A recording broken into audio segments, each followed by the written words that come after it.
Hello everyone, and welcome to Downhaven Entertainment. Today we will be reviewing G.I. Joe Retaliation.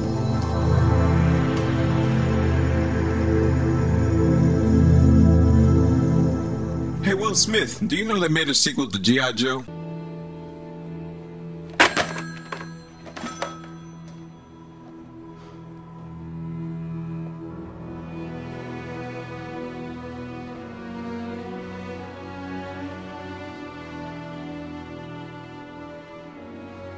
The first G.I. Joe was just awful in my opinion. There were just too many characters that I didn't care for, and stuff was just happening on the screen. And the plot was facepalm worthy. The character development was laughable in the most infuriating way.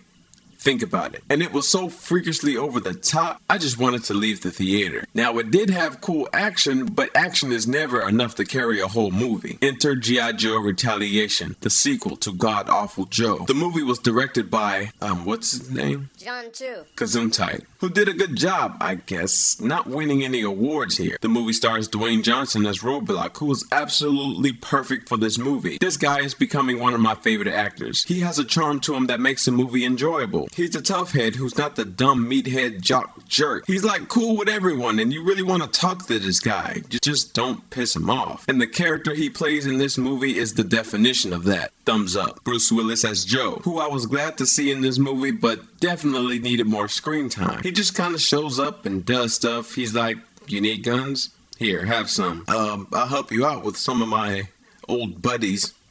Gold Joe.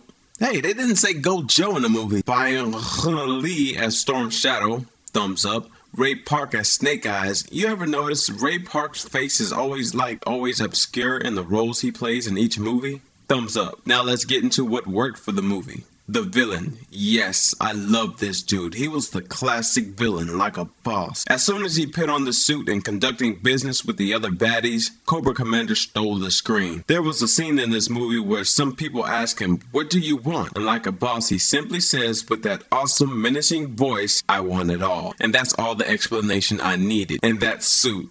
Just look at that suit, it's awesome. It's too bad that this villain is in a movie that's not so significant. The turn off your brain type of movie. But superb job. The action in the movie was entertaining. The movie was very aware of itself, therefore it's action-packed. And to be fair, that's what it should be. It's a movie based off of war toys. Have fun with it. The action didn't really feel tedious, mainly because it was so diversified. One action scene takes place on the side of a mountain, the other in the middle of a city, and even a boat chases in the movie. And that scene with the nuclear warheads and all the world leaders, it was pretty entertaining, fun, kind of funny. But it's really dark what happens in the film when you really think about it. Granted, it looks flipping amazing, but it was pretty dark. But the movie didn't linger on it, it moved on, so it worked. Thumbs up. The special effects. The special effects were decent enough. It knew when to use its 3D gimmick and not throw the 3D gimmick in your face constantly. Because when I see a movie in 2D, which is what I prefer, even when seeing this movie, that 3D gimmick that Hollywood loves to use looks absolutely stupid and pointless, especially if you plan on buying the DVD. You watch it at home on your average 2D screen. Now you just get things moving oddly, pointlessly. This movie had its 3D gimmick moments, but it was not the driving force of the movie, and it was quick. Like if there's a sword fight and a sword breaks and it breaks toward the screen, it's quick and sporadic. It's this rather than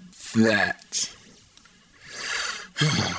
Yep, it's coming at me. Oh, it's going away. See, when it's quick, it doesn't come off as stupid and tedious when you're seeing it in 2D. I had that problem when I went to go see Oz the Great and Powerful. It was just an orgy of 3D gimmickness, but I was watching it in 2D and it was pretty odd and lame. Now let's talk about what didn't work for the movie. There were way too many characters for a movie that you're supposed to turn your brain off. I mean, the hot chicks are good looking, but they're generic. They all look like dolls and I forgot who's who and who does what. Bruce Willis's character just shows up and makes us laugh and does stuff. Destro's in the movie to obviously set up the next movie, but Cobra Commander basically says, you're not coming along on this adventure. Stay here because, yeah. Channing Tatum's in the movie.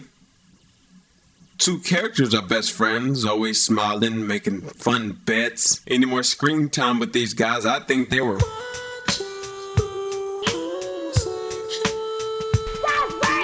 Well, it's really, yeah, it's like...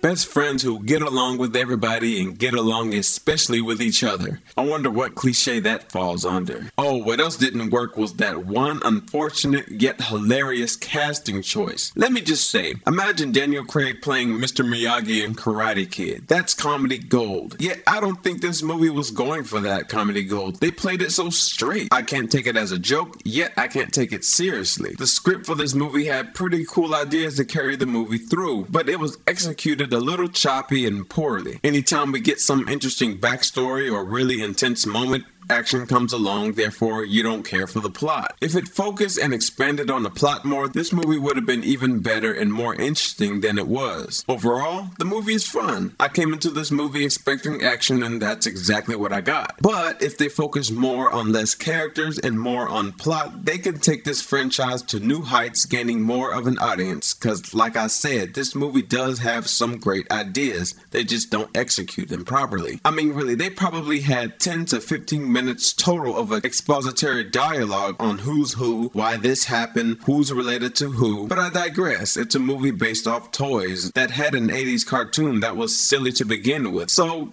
I think they did an okay job. Sorry, Will Smith. I know you don't like this movie, but I kinda enjoyed it.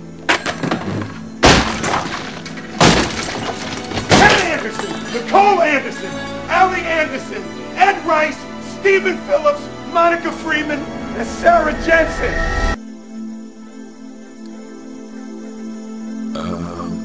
B-.